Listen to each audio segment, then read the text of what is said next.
Acting demands vulnerability, courage, and truth. But for many women in this industry, that work often goes beyond performance because it means fighting for better roles, fair pay, and the right to tell their own stories. And that's exactly why today's conversation feels especially important. Today on Cast on Q, we're joined by the cast of Followers, a powerful story that revisits the night of Jesus' arrest, this time through the eyes of women trapped in the temple grounds. Shifting the perspective away from the traditional narrative and towards voices that history often leaves at the very margins. As we celebrate Women's Month, we'll be talking about women in acting, the power of perspective, and what happens when women take the center of stories that have long been told without them. My name is Brian Ogola, and welcome to Cast on Q.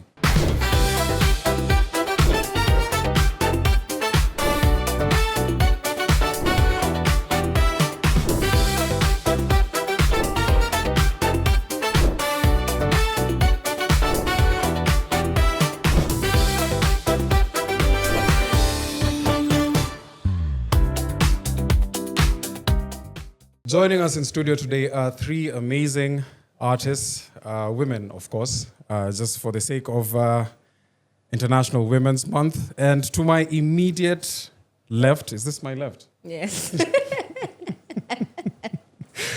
Foi Wambui. Foi, welcome to the show. Thank you. Foi is a multi-award-winning Kenyan actor and performer known for her dynamic work across theater, TV, and film, content creation, and she is also a producer. Her notable roles include Shanga in 2024 and 2025, Subterranea in 2024, Salem, a role that earned her the Best Supporting Actress in a Series award at the Kalash International Film and TV Awards in 2022. Am I correct? Yes. Congratulations, I didn't know that about you. Her screen credits also include the 2020 Netflix film Sincerely Daisy, comedy series Undercover in 2020, and Crime and Justice in 2021. Internationally, she starred in the Nigerian film Enough of the Silence in 2021, a performance that earned her the Best Female Act award at the Coal City Film Festival in Enugu, Nigeria in 2023. Alongside her screen work, Foi has remained deeply rooted in theater. Her stage credits include three Too Early for Birds projects, with the latest being Bad Asari edition in 2025, Kagia in 2025, Kiri in 2023, Black Monday in 2019, among many others.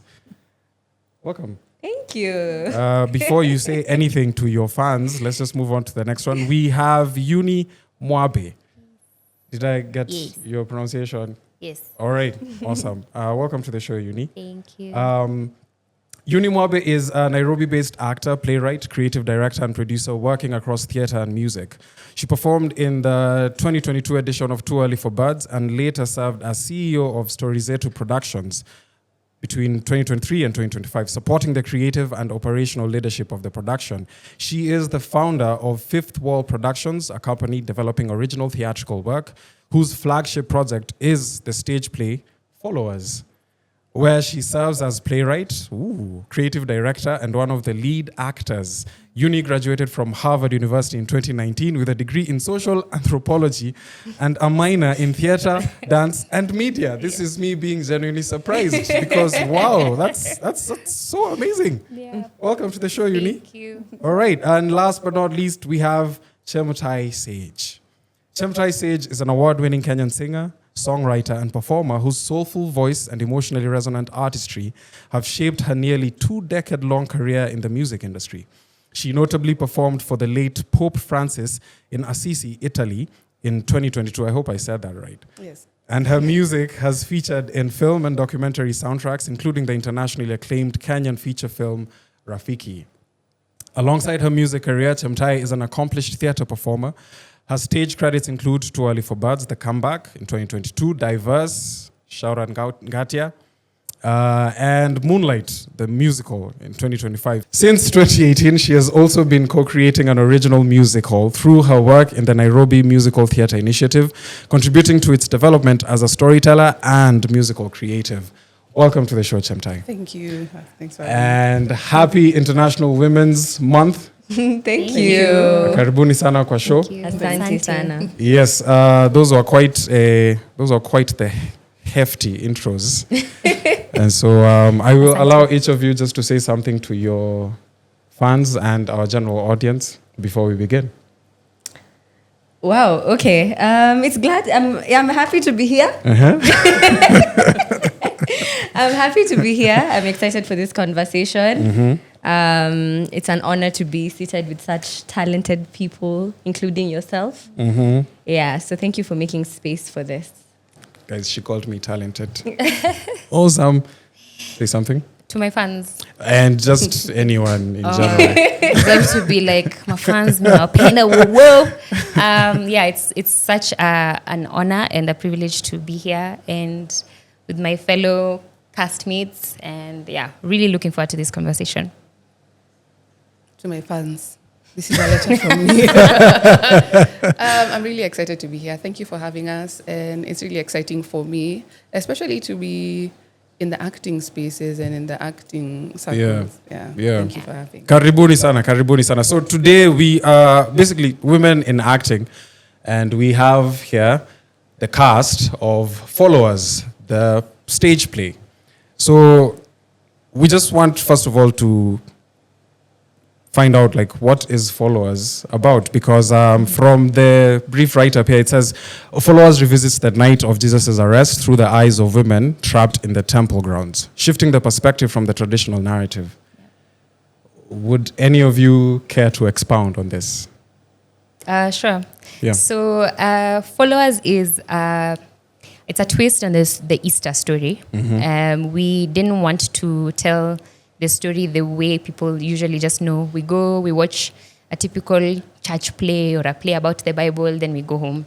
We were looking for a twist because for me, I think a story is compelling when it can be accessible. If you can see the humanness of the characters in a story, or you can see a story through the lens of people who would normally not necessarily be the ones telling the stories. Okay. And so we thought about it, and it was I approached Masi Mutisia is the one who wrote the original draft, which we have now fleshed out. And when I reached out to her, I had this concept. Initially, I had this concept of a story about Jesus with disciples that were all Kenyan women. So you can imagine Jesus as a disciple. One is in marketing. I would another definitely watch one, that. like there are 12 women. One is, and then they're of different ages. So one is like a 60-year-old. One is in high school. And how do these women navigate? Because these disciples, historically speaking, that was what they were. They were all interrupted from lives that they were already living. So we were like, how do we envision it in our context in a way we can understand? But we were like, casting 12 people is just a logistical nightmare. So we narrowed it down to just 5. Okay. And we did research and found stories, real stories of women within the Bible, and also whose stories have been elaborated in history. So these are women who actually existed, well, except for one who we made up. Yeah. But they are all, even the one we made up is loosely shaped by stories that could have existed. Yeah. And then try to tell the story of Jesus based on what they might have been experiencing. So I would say that Followers is a semi-fictional play. So it's, if people ask me, are these factual or is it fictional? And the answer is yes. Yeah. There is some fact, there is some creative liberty and some fiction.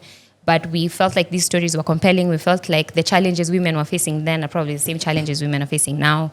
And I think whether you're a man or a woman, you'll probably come and you'll see yourself in these characters. They're compelling, they're funny, they're messy. And I also wanted to tell, we also wanted to tell religious stories, a story about religion where the characters are so dysfunctional or messy and have their quirks, because then you can see yourself rather than thinking you're supposed to be prim and proper for these stories to make sense for you. Okay. Yeah. So for those who might be watching who are not Christian, or those who just want to be disabused of their ignorance like myself, what women? In what temple? Oh. Yeah. Anyone care to elaborate on that? So, when we think about the story of Jesus' life, often we know about the 12 disciples who are men, but he had a lot of women who are around him. We have, in the Bible, we have stories of Mary Magdalene. We have stories of Simon Peter's wife, who Jesus healed the mother. And those are stories that we really don't hear about. And so we get to explore that. A lot of times in the Bible, it says, a woman did X, Y, Z. No name, nothing. No name, nothing. It's just a woman. So we give these people, these women names, we give them personalities, we give them backstories so that we can be able to dive deeper into that story from a different angle. That even if you're not a believer, you would be able to sit down and actually see yourself, see the country, because it also has themes that are very relatable to us right now as Kenyans. Government oppression, and there's religious leaders. That intersection between all those is something that we get to experience, especially now. So there's a lot of those elements where you'll just be like, oh, are they talking about nani nani? Oh, that sounds similar. Okay. That sounds, even if you're not like completely sold in Jesus and who he was and all that, there's something for you, and you will definitely enjoy it. All right. And so all of you are actors in it? All right. Can you guys say more about your roles? Ama, that's too much. We'll be giving too much away. I think there's articles on our rules. There's articles on our rules. I don't want to spoil too much about some of our roles. Yeah. But I think we can. We can give them a little bit of Just a teaser. A Okay, if to save the spoilers so that you don't spoil, just tell us, let's start with Chemutai. Tell us how you got on board with this project. Like, did you go through a casting process? Or they just were like, we need someone who can sing? Sage. They just love me. Called me. Actually, it was Eunice who reached out to me, and she asked me if I'd like to be part of the project, and she explained it. And I just liked the idea of the project, the fact that also it was about 5 women. I was just like, oh, this is exciting. Because it's something that I would never have thought up, And the thing about like receiving scripts or like doing something someone else has created, it sort of makes you think. It brings you out of like your norm, or like it's a challenge, and me, I love a challenge. So that's how I got on board. Before we move on, so this is definitely not your first time on stage acting? No, it's my 4th time. It's your 4th time? It's my 4th time. And I have more lines now, so let's see how I do with actual lines. I can't wait to see it. So, and you are obviously one of the script writers? Yes. So I was one of the script writers, but I also, because I would say maybe the role would be showrunner. Like I came up with the concept, and so I was heavily involved in the casting process as well. For me, I think for every decision we made early on, every creative decision, it was based on people who we thought would really bring out those women, but would also tell the stories in a way that was they can also relate. That kind of like buy-in to the story was also really important to me. It's one of those projects where you don't want people who are just trying to do it for the sake of doing it. You want people who actually like genuinely believe that these stories need to be told, and that personal buy-in with the story is so important for the team as well. Well, for me, how I got in is, Eunice just was like, who is such an amazing actor who can play this role? And, we thank God. Amen. So I really can't answer that. I think Eunice would be best placed to answer why she picked each of us. Okay. But, And so when it comes to the story of Jesus' arrest, when you read the script, did it change at all how you viewed that whole story? It did. It did in several ways, because I don't think we really sit down to ask ourselves, what the cost was for the followers of Jesus, for their families, because they had families, they had wives, they had mothers, they had sisters, they had people who were in their inner circle. And for 3 years, they were roaming around, healing people. And it was a time like, you know, where there was a lot of people getting killed, being beheaded, being crucified. So you really don't sit down to understand the cost of it.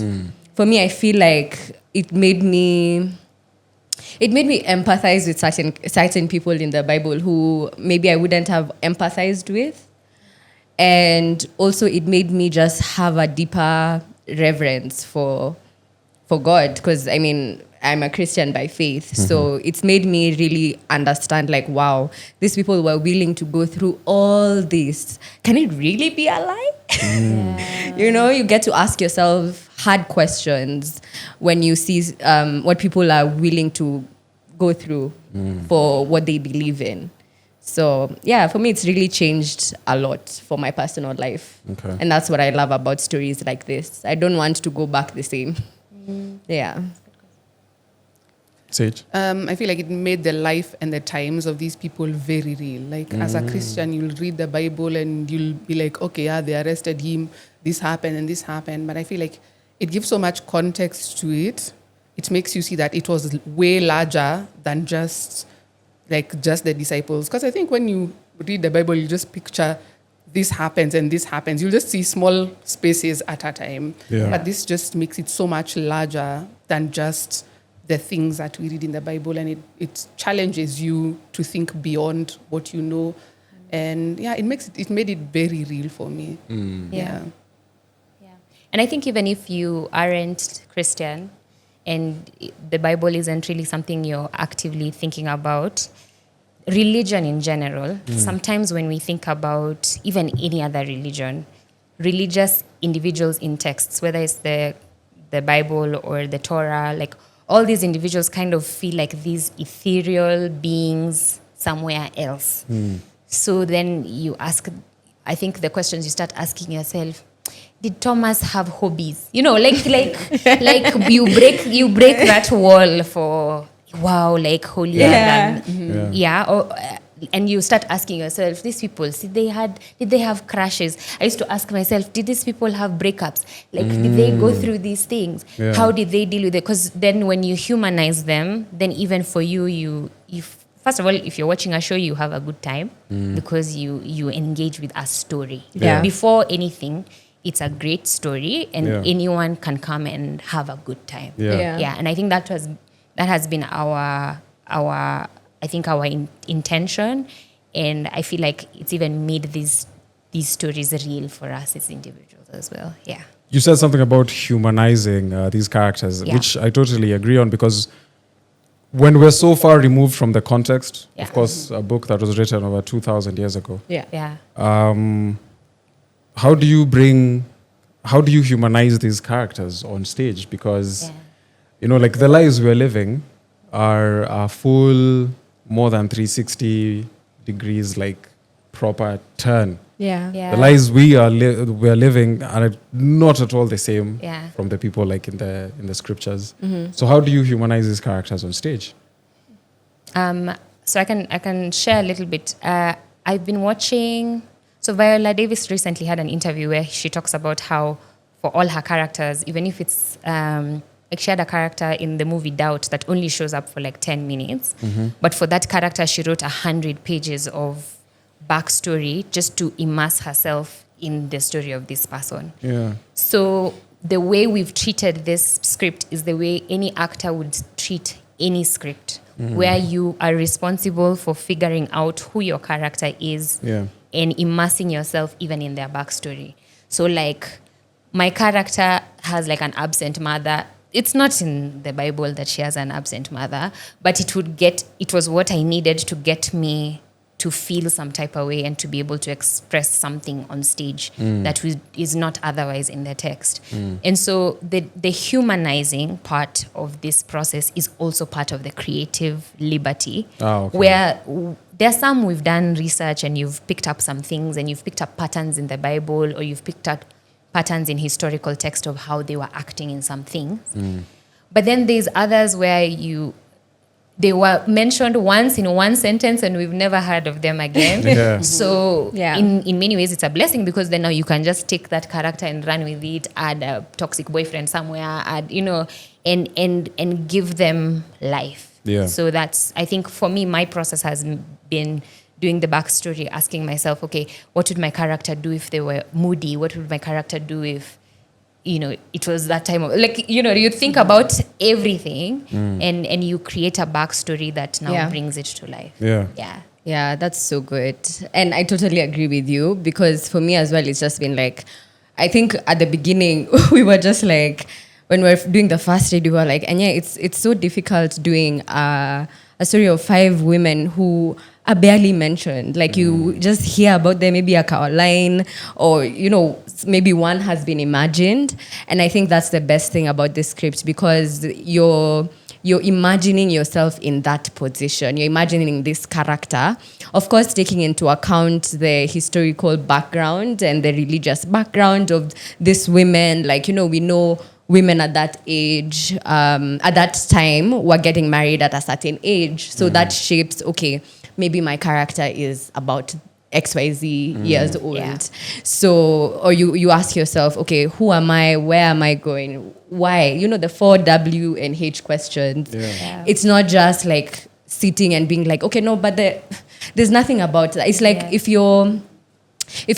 there's a novel that has been released and published and you're turning it into a movie, sometimes you might be able to just do it as it is, but oftentimes the movies are tweaked to cater for the individual actors, to cater for the context in which the story is being done, to cater for so many other things. For example, Bridgerton, there's things that they've tweaked that are not in the books. Yeah. And there's that freedom that you're allowed to, yes, remain honest to the context, to the character, to the person, but also ask yourself difficult questions on why that could possibly be the reason. And I think that's the most fun about being an actor. It's the best part. Yeah. Okay. It's the best part, getting into the head of someone. All right. So I've heard how you guys do the research and how you contextualize your characters.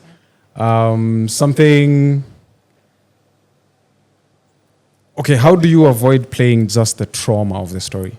Because Jesus' arrest was very traumatizing. Ooh, I like that. It's a good question. Sage? Yeah. I think it's just exploring. So the beauty about human beings is that does not matter the year, even in the days of Uga Buga, human beings, we still operate through our emotions, anger, fear, the need to be loved, the need to be authentic, but also the need to belong and all those things. So I feel like exploring those little themes, when we'll see at some point some people have some love story, some this and that, and it brings not a lightness, but you see the dynamism of everything that was happening at that time. Yeah. And my character is actually a supporting character and is not one of the women. So it's a character who has depth, but is not even part of the main cast. So there's all these nice side stories that I feel like a lot of people will connect with. Yeah. I love that. Anyone else want to jump on that question? The trauma one. Yeah. That's a hard question. Go on. Give it time. No, I think I like what she said. And it's so true. Sometimes it's easy to get, to look at this traumatic story of Jesus and have yourself react to it, but then oftentimes, not oftentimes, as individuals, you're the main character of your own story. Yeah. Yes, something could be happening in the country, but you're the main character of your story. This could be affecting you in certain ways, but then you also have a life of your own. You have dreams and thoughts and ideas and things you're battling with in your mind, not just this. Yeah. And so I think it's important that as we are telling stories, you're not just consistently talking about this one thing. What about you? Yeah. What are you feeling about something else? Her character is so wonderful because she goes on her own things on the side, exploring those individual stories that still connect to the main story are so wonderful.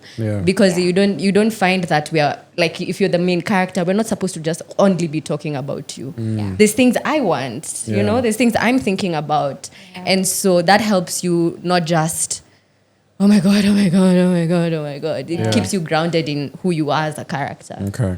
Yeah. The next question is, I think, a very obvious question, but I'm just gonna side-eye my producer. But it's fine. No, it's fine. I still want to hear their thoughts because I have a follow-up. Okay.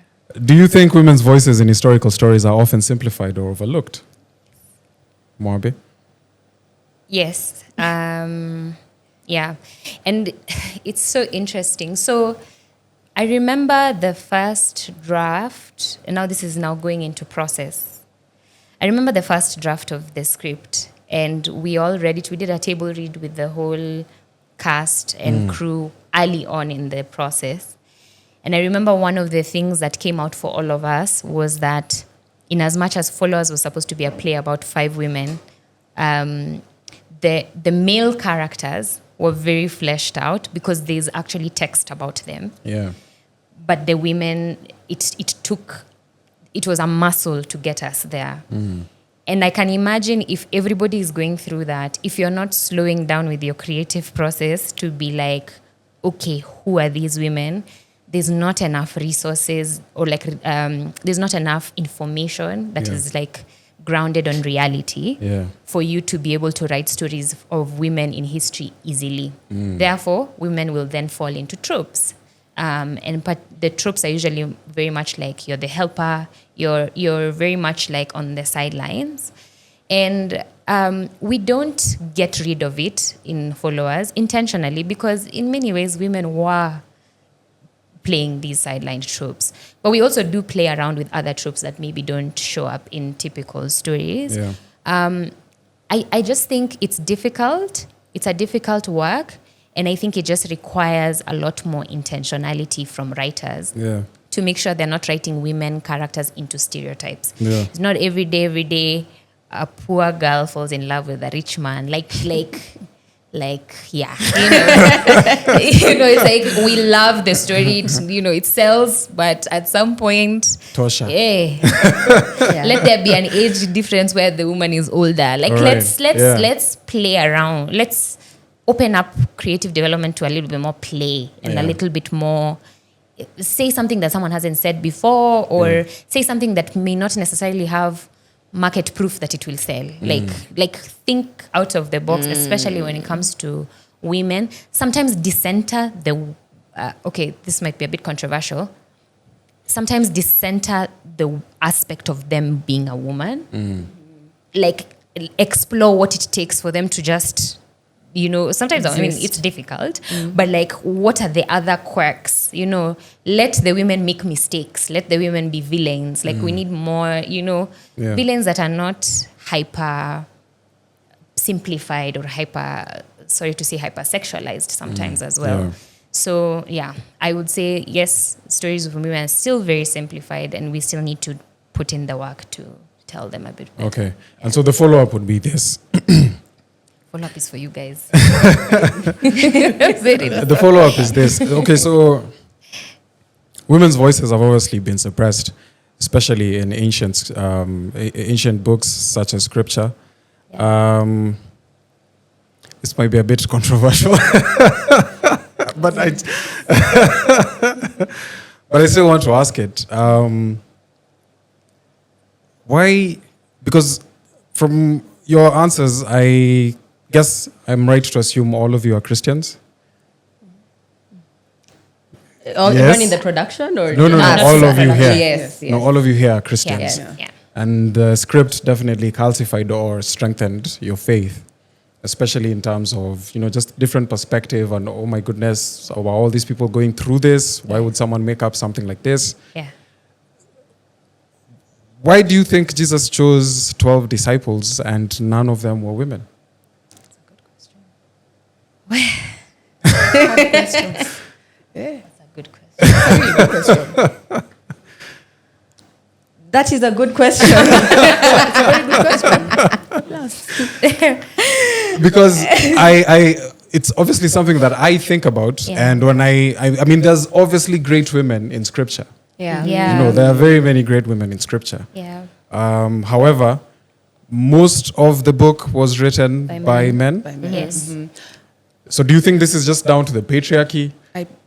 I believe it's down to, because they say that apparently there's very many scrolls that have been found, but not all of them were added into scripture. And the thing about the disciples is, yes, they highlight the 12 disciples, but when you read the book of John, it shows that there were many disciples. Because there's a point to Jesus, when Jesus stated that he is the Son of God, or when he sort of alluded to him being the Son of God, they said that some disciples stopped following him. So it was not just the 12. There were a lot of disciples. People following. And I feel like also, like, when you're authoring a book, you're all obviously going to talk about me, this is what I saw, this is what I saw. You're going to do it from your first perspective. That's why John Yeah. kept referring to himself as the beloved. The favorite. Even at the end, he's like, oh, Peter went to ask Jesus about what would happen to John. And basically, like, Jesus was like, nyamaza tu. Like, you will worry about you. So I feel like it's just how history has been passed down. I really believe that Jesus probably had very many female disciples, probably. But I feel like it's just how history has been passed down. Okay. No one else wants to jump on that? I feel I don't want to go too much into like religious conversations, but I agree with her. I feel like it's how it was written, but I also believe that there was a reason why it was 12 men and women are not there, whether we want to have that conversation right now or not. There is intention. Do we want to have that? About Yeah, that would be a long story. But I think it is intentional that it was 12 men. Whether or not we agree with that, whether we have reservations around that, I believe that God did things intentionally in that way, because scripture says the man is the head. So even when it comes to things like when they were establishing the church, it was these particular disciples who went and established the churches and spread the gospel to different parts of the world. Yeah, so that is all I can say for now. All right. Mwabe, do you ever worry about interpretations of the show, given such an important story? I don't. Interpretation or misinterpretation? Reinterpretation of such. Yeah. Do you think people might react weirdly to this reinterpretation? I think it means it's working. Yeah. Right? If people are angry, if people are like have questions, I think it means that the art is working. It means the art is alive.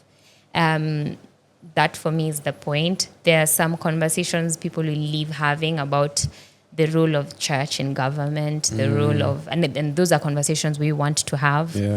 Conversations like these about, like, did Jesus select disciples? Why not select women? The fact that at the time education was not accessible to many of these women, so they couldn't write. So we don't have text just because they, things like that. Or even, but on the flip side, also looking at the fact that when Jesus rose from the dead, the first person he revealed himself to was a woman. So then it's like things like those where it's like, it's nice that these conversations are coming up.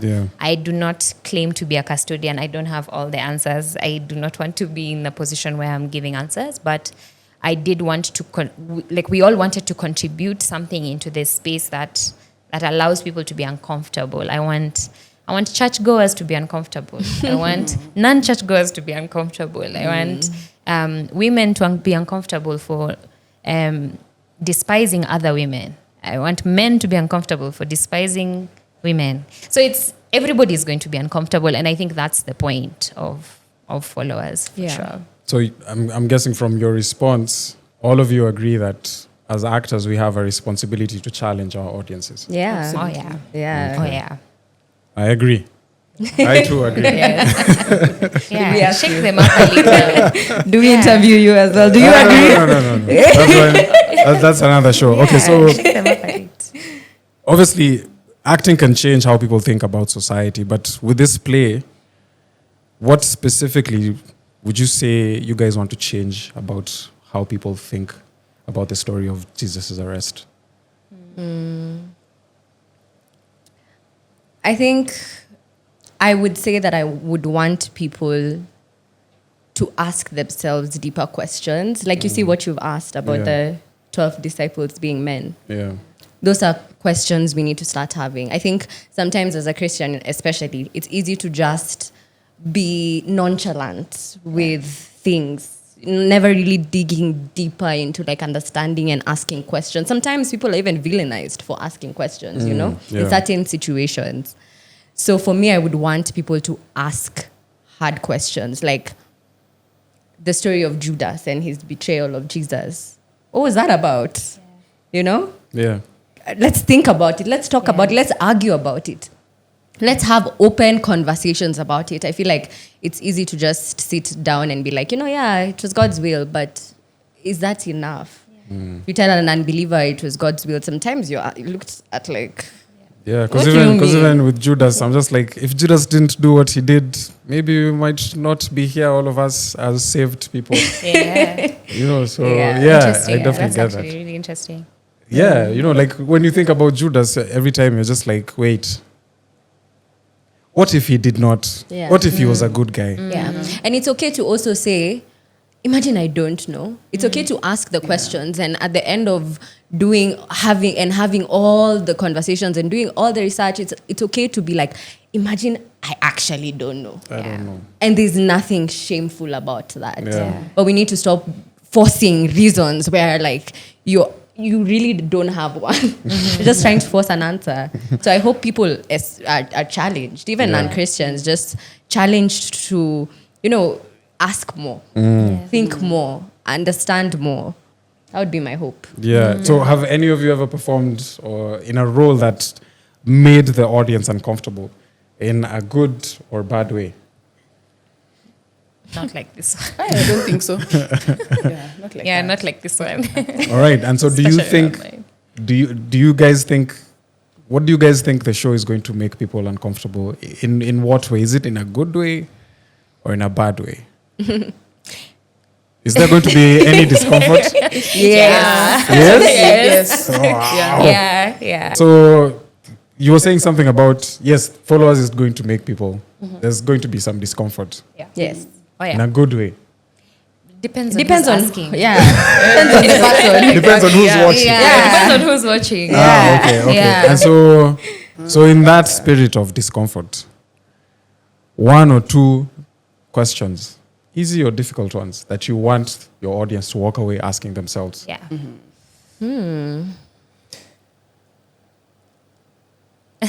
There's a timer. I think I'm trying to ask this without spoiling the show, but I have a feeling that skeptics or people who may not necessarily believe will be surprised at how much they have in common with the women. And Christians who do believe will be surprised with how much they have in common with the antagonists in the play. Yeah.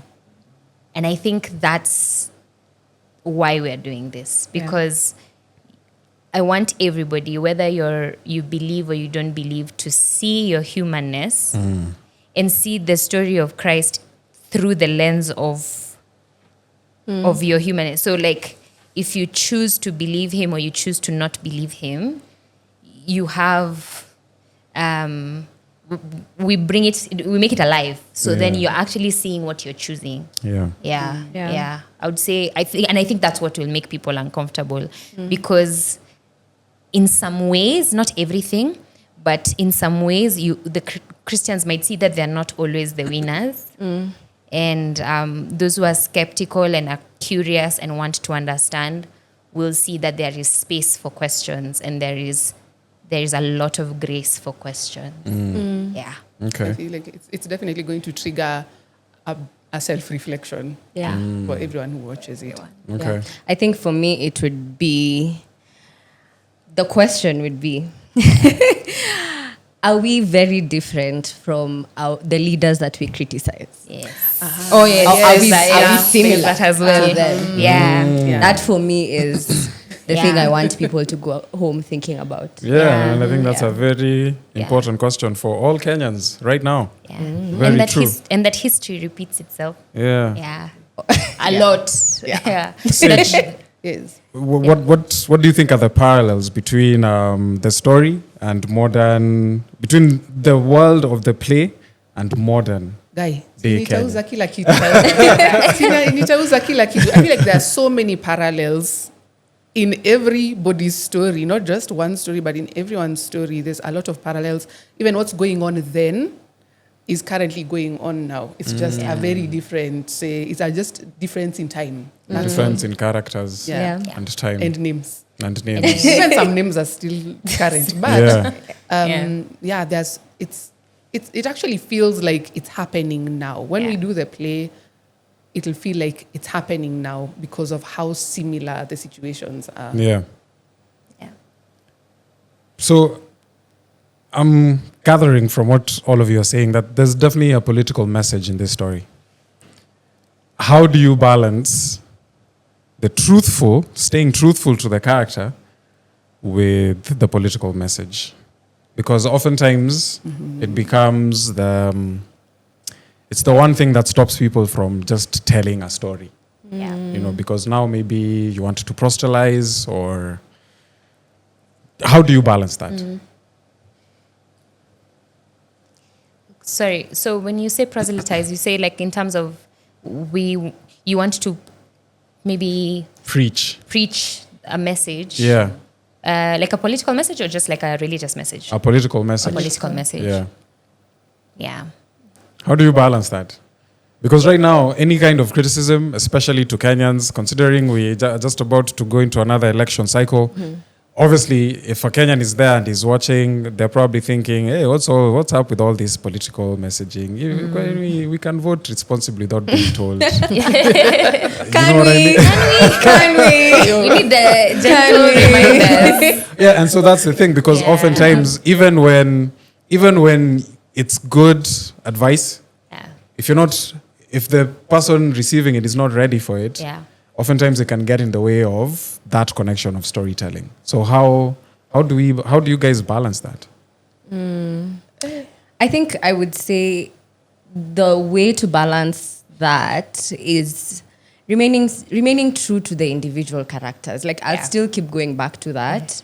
When it comes to the writing, it's easy to become preachy without really saying anything. Like when you read a script or you watch a story, you leave there wondering, okay, who exactly is this character? Because it's very, very preachy. But the twist with to enable you to balance the two is showing the connection between whatever is happening politically and how it affects the character. Because whatever is happening politically even right now affects you individually in a certain way. So I'll say, me, I'm affected because the cost of bread is XYZ amount of money. Hence, I can't do XYZ. I can't feed my kids. I've personalized the political issue for myself as Foi. So it happens the same on script, where you personalize whatever is happening politically to fit the characters and the overall story that you're telling. Okay. No. Yes. No, Mwabe looks like she has another point. I mean, I agree. Like, I think, and it's the same with everything in theater, like, or even acting generally. If you stick to the principles of storytelling, if you stick to showing, not telling, if you stick to a great plot, a great crisis, like if you just stick to the basics, then you don't need to stop everything to give a monologue about why doctors are better than teachers. Like you can convey those things through the experience of the actors. She said so. I'm noticing There's a lot of scripture-based stories of late being told. It's a revolution. Revival. Or a revival. Yeah. A lot of it is happening on stage as opposed to on screen. Why do you think the stage is a better space for us to explore these stories? Budget. That's what I was thinking of. Like, there's.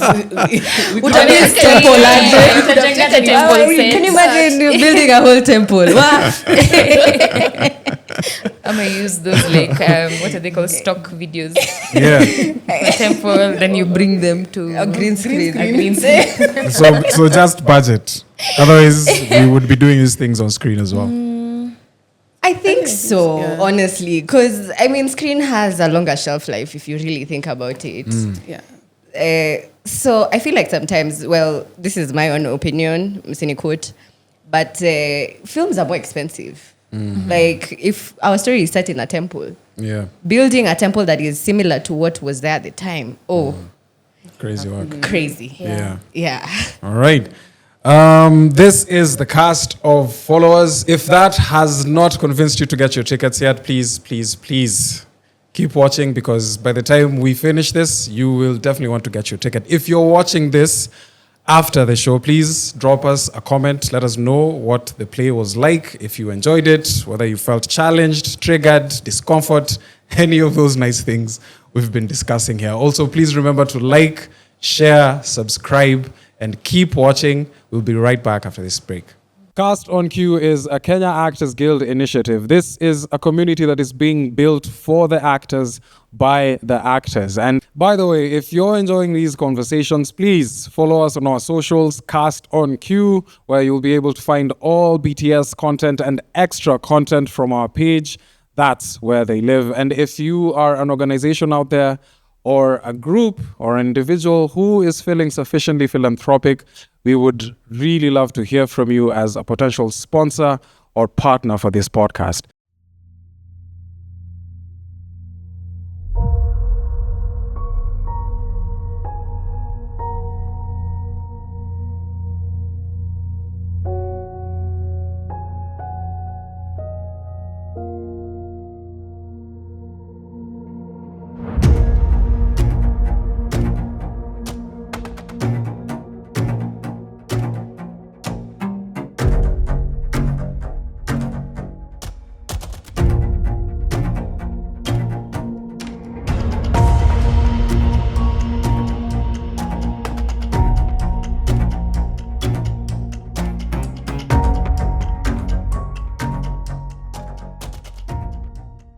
And we are back. Thank you so much for joining us. If you are just joining us, we are joined in studio today by the cast of Followers, a stage play that's going to be staged. Is it later this month? Yes. Yes. So please get your tickets. You can get your tickets in the description.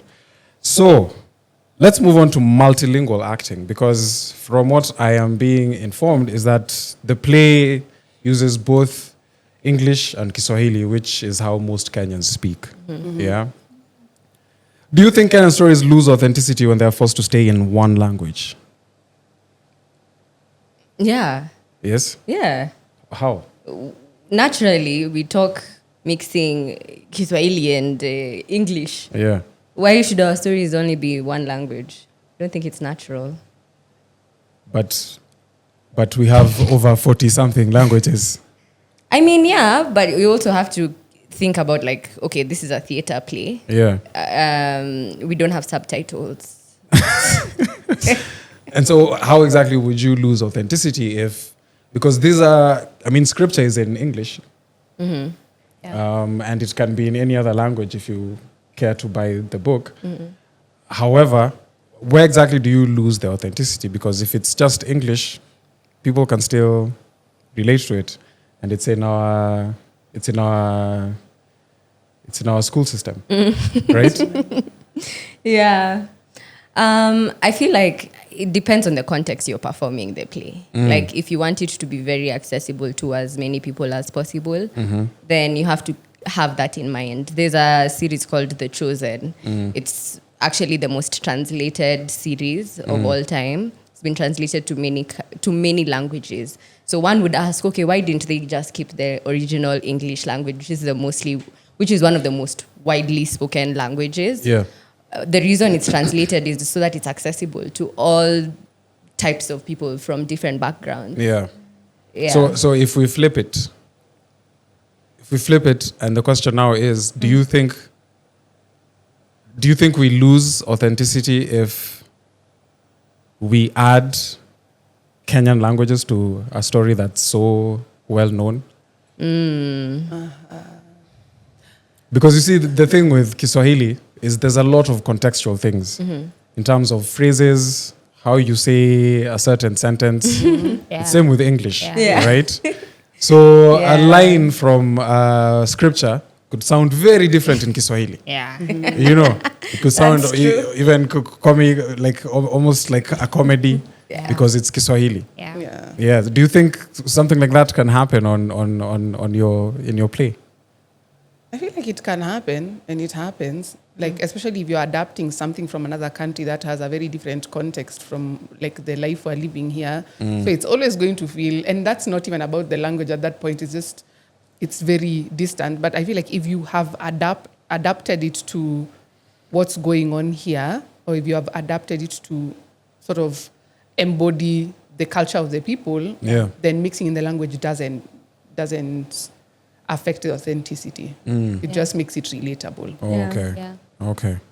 Understood. And do you think that helps with Kenyan audiences, especially now, considering most people are moving towards vernacular and just plain Swahili plays? Yeah, kabisa. I think so. Yeah. Yeah. I think so. All right. Sorry, just give me a sec. Something happens in my experience. Obviously, context matters, especially when it comes to language. Yeah. Sometimes the emotional tone changes Yes. when you switch up languages, Kabisa. especially if it's a monologue. Maybe your monologue was initially in English, and now the director's like, no, throw in some Kiswahili in there. And immediately you throw some Kiswahili in there, like the emotional tone shifts. Yeah. Yeah. How do you reconcile that as a performer? I feel like for me, it's just not forcing. Oh, okay. Usi force. There's some things that sound better in English, some that sound better in Kiswahili. Yeah. Not because either of the languages is better than the other, but just as people who speak both languages, you understand, like, I love you. Okay. Nakupenda. They sound different. Yeah. So it depends on what you're trying to convey. So it's understanding the overall messaging of whatever you're saying, whether it's in that monologue or in the script in general, and then deciding, okay, here it does not change much if I use Kiswahili or whatever language at this part. Or here, if I do, actually it changes it, and it changes it for the better to enhance the performance or the story in general. Yeah. I also think for a religious story, mixing languages is very freeing, I would say, because it makes the story a lot more accessible. Like if the text is all about hear ye, like mse mwenye, maybe that's not how they talk.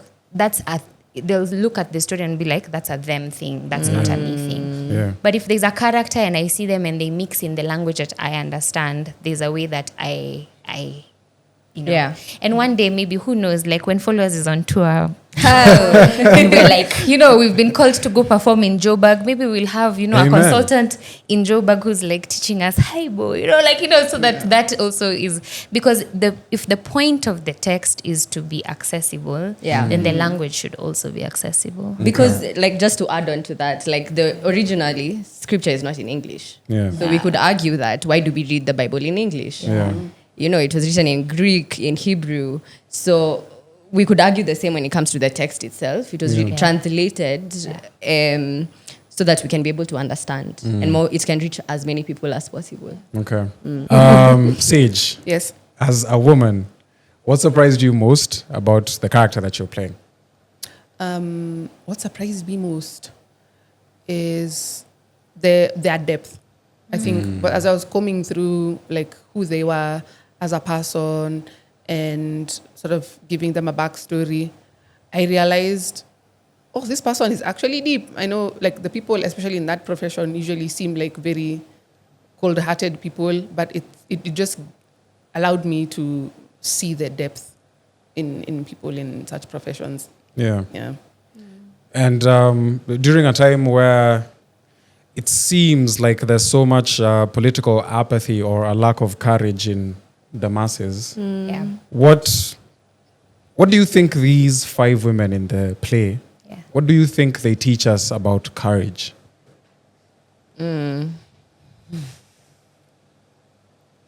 About courage. The cowardly dog. That's a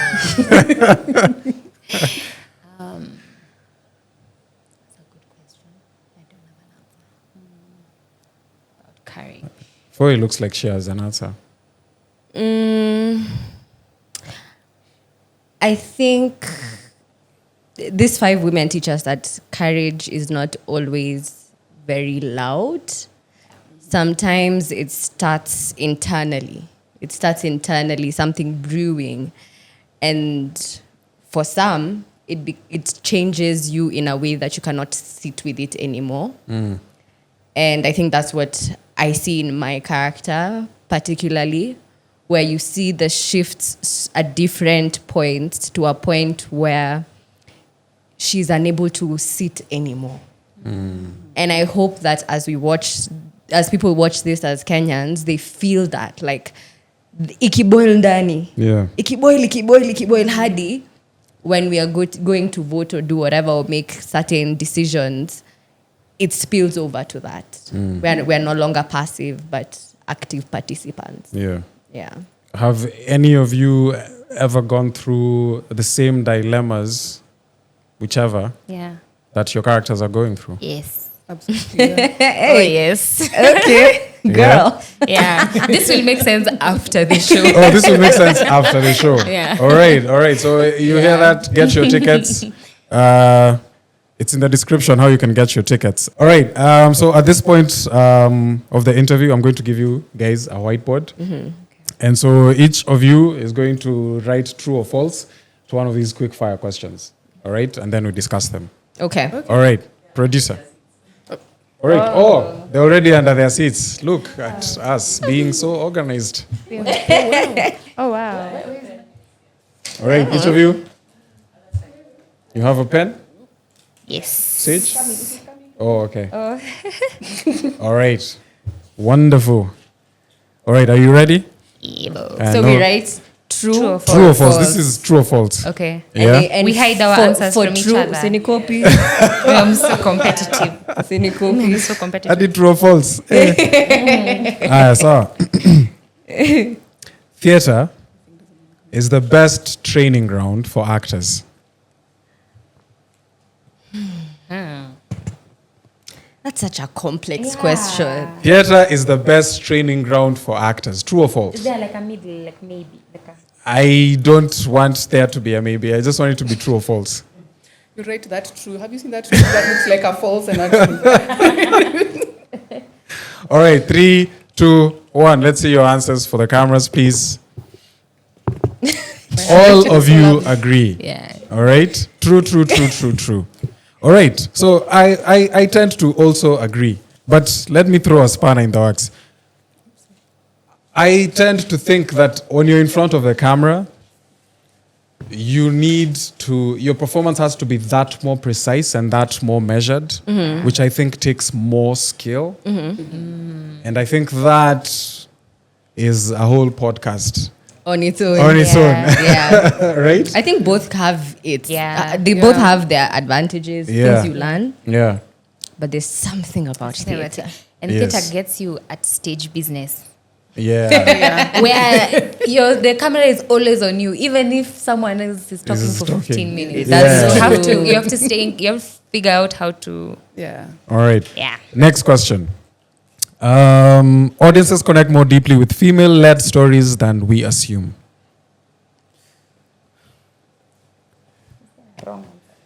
Audiences connect more deeply with female-led stories than we assume. 3, 2, 1. True.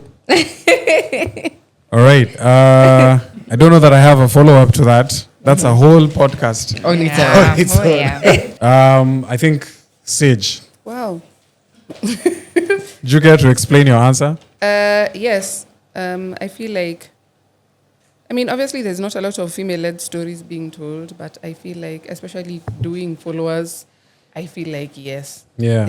I feel like people will connect so deeply with the story. Yeah. Okay. Last question. This one is a whole podcast on its own itself, but let's just hear what you guys have to say about it. Social media followers influences casting today.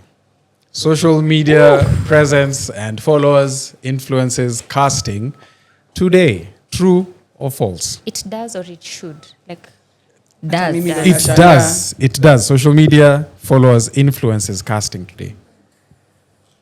True or false?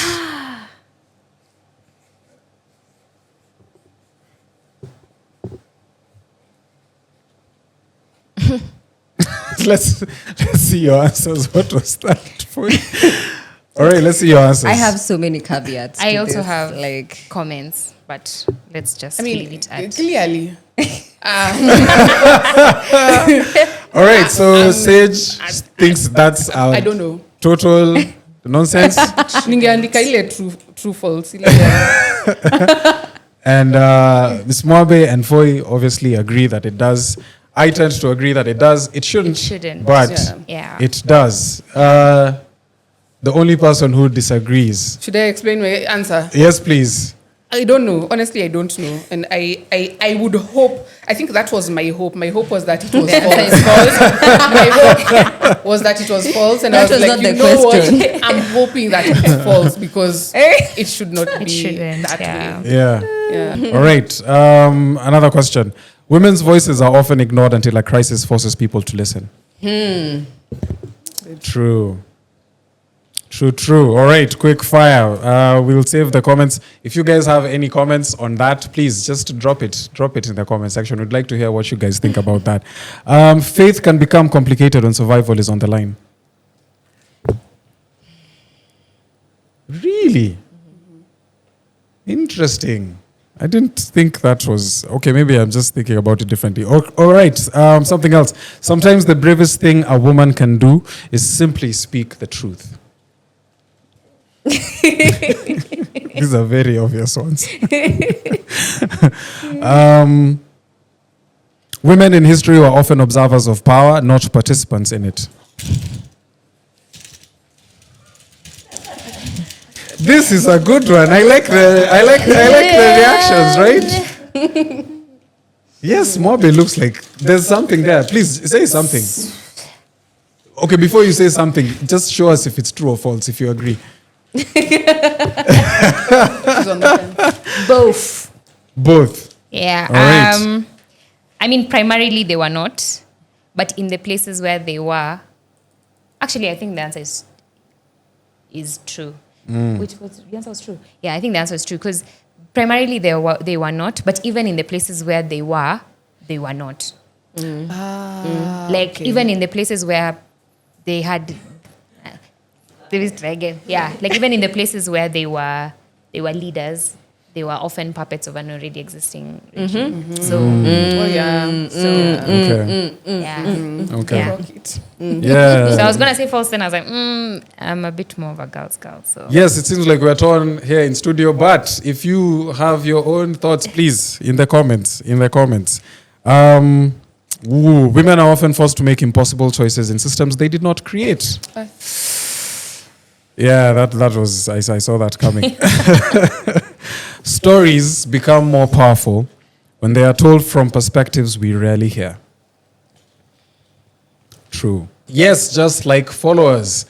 If you have not yet gotten your tickets, please, what are you waiting for? There's a link in the description. Please get your tickets. Before we let these lovely ladies go, we just want to get a parting shot before they plug themselves. So, who do we start with? Sage. Wow. Parting shot. Yes, parting shot. Apart from please buy tickets to follow us. Happy Women's Month. I feel like we should celebrate women more often and in more spaces. And I feel like it's our responsibility. It's not our responsibility, but I'd love to see more women creating more stories like Followers and women-led productions. Guy. Nimekuwa tongue-tied.